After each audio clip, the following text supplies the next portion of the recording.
सांसद निशिकांत दुबे ने विवादित बयान देते हुए कहा था कि इस देश में जितने भी गृह युद्ध हो रहे हैं उसके जिम्मेदार सिर्फ चीफ जस्टिस संजीव खन्ना है। राष्ट्रपति और राज्यपाल को लेकर आए सुप्रीम कोर्ट के हालिया फैसले पर भी निशिकांत दुबे ने नाराजगी जताई। उन्होंने कहा कि अगर सुप्रीम कोर्ट से ही सारे कानून बनेंगे तो संसद के दरवाजे तो बंद कर दिए जाने चाहिए। उन्होंने आरोप लगाया कि सुप्रीम कोर्ट अपनी सीमा से बाहर जा रहा है और देश में धार्मिक युद्ध भड़काने का भी वही जिम्मेदार है। बीजेपी सांसद ने सुप्रीम कोर्ट के अतीत के फैसलों का भी जिक्र करते हुए निशाना साधा।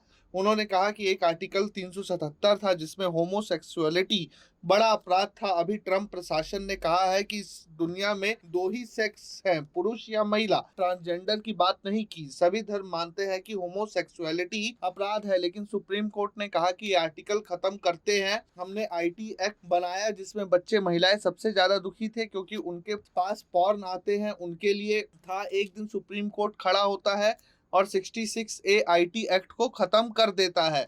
निशिकांत दुबे ने आगे कहा, मैंने आर्टिकल 141 का काफी अध्ययन किया है। ये कहता है कि हम जो कानून बनाते हैं वह लोअर कोर्ट से सुप्रीम कोर्ट तक लागू है।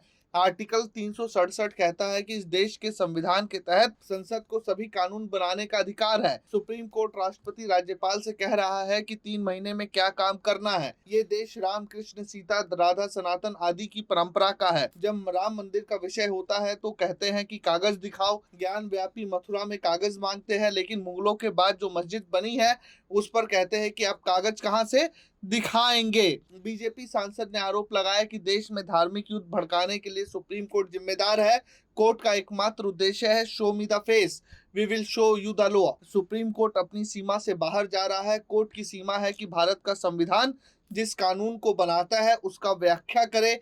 यदि व्याख्या नहीं कर सकता तो सब कुछ के लिए सुप्रीम कोर्ट ही जाना है, तो इस संसद का कोई मतलब नहीं है। इसे बंद कर देना चाहिए। जब निशिकांत दुबे से पूछा गया कि वक्फ कानून पर जगदम्बिका पाल ने कहा कि अगर इसे असंवैधानिक बोला जा रहा है तो मुझे इस्तीफा दे देना चाहिए। इस पर टीएमसी सांसद कल्याण बनर्जी ने कहा कि हाँ, आपको इस्तीफा दे देना चाहिए। तो इस पर क्या कहेंगे? इस पर सवाल पर जवाब देते हुए दुबे ने कहा कि इस देश में जितने भी गृह युद्ध हो रहे हैं उसके जिम्मेदार केवल chief justice of India Sanjeev Khanna है। लेकिन दर्शकों, समझने वाली बात यह है कि निशिकांत दुबे ने सारी चीजें कही, लेकिन उन्होंने ये नहीं बताया कि ये पहले से संविधान में व्याख्यायित है कि अगर कोई कानून संसद से बनता है और उसमें किसी भी प्रकार का मौलिक अधिकारों का हनन होता देखा जा रहा है कोर्ट के द्वारा, तो उसे सुप्रीम कोर्ट स्वतः संज्ञान ले सकता है। सुप्रीम कोर्ट किसी भी कानून को मौलिक अधिकारों की कसौटी पर कस सकता है और देख सकता है कि क्या ये मौलिक अधिकारों के तहत है या नहीं है। बीजेपी और निशिकांत दुबे को यह भी बताना चाहिए और वही सुप्रीम कोर्ट कर रहा है। जिस तरीके से उपराष्ट्रपति जगदीप धनखड़ ने भी कोर्ट पर निशाना साधा, ये कहीं ना कहीं बताता है कि एक तय तरीके से एक पूरे मैकेनिज्म के तहत न्यायपालिका व्यवस्था पर ये कुटाराघात करने का भी प्रयास हो सकता है, क्योंकि जिस तरीके से न्यायपालिका इस देश के संविधान और लोगों के मौलिक अधिकारों का संरक्षण करती है, वो कहीं ना कहीं मौजूदा वर्तमान सरकार को चुभ सकता है। ब्यूरो रिपोर्ट, प्रजा हित।